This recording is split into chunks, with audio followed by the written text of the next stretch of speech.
कन्याकुमारी में तिरुवल्लुवर प्रतिमा की कहानी। भारत के सबसे दक्षिणी छोर कन्याकुमारी में विशाल समुद्र के बीच खड़ी एक अद्भुत प्रतिमा है।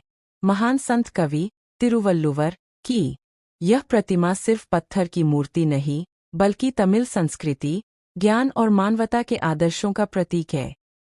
तिरुवल्लुवर कौन थे?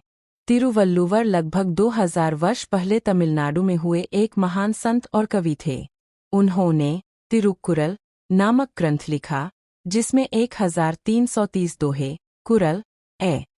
इस ग्रंथ में धर्म, अरम, धन, पोरुल और प्रेम, इनबम, इन तीनों के माध्यम से जीवन का सार बताया गया है। उनका संदेश था, मानवता ही सबसे बड़ा धर्म है। प्रतिमा की स्थापना। तिरुवल्लुवर की इस भव्य प्रतिमा का उद्घाटन वर्ष 2000 में हुआ। यह प्रतिमा लगभग 133 फीट ऊंची है, जो उनके ग्रंथ तिरुक्कुरल के 133 अध्यायों का प्रतीक है। इसमें नीचे का 38 फीट का आधार धर्म का प्रतीक है और ऊपर का 95 फीट का हिस्सा धन और प्रेम का प्रतीक माना जाता है। यह मूर्ति काले ग्रेनाइट पत्थर से बनी है और इसे बनाने में सैकड़ों शिल्पकारों ने कई वर्षों तक मेहनत की।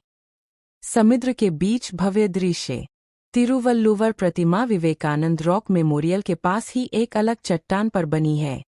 जब लहरें इसकी चट्टानों से टकराती है, तो ऐसा लगता है मानो समुद्र स्वयं कवि के शब्दों को दोहरा रहा हो।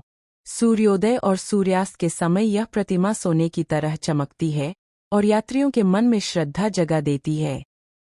प्रतीकात्मक अर्थ।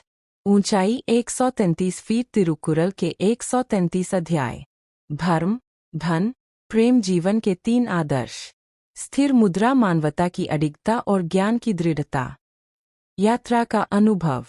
जब यात्री नौका से प्रतिमा के पास पहुंचता है, तो उसे लगता है कि वह किसी अमीन ज्ञान के स्रोत के सामने खड़ा है।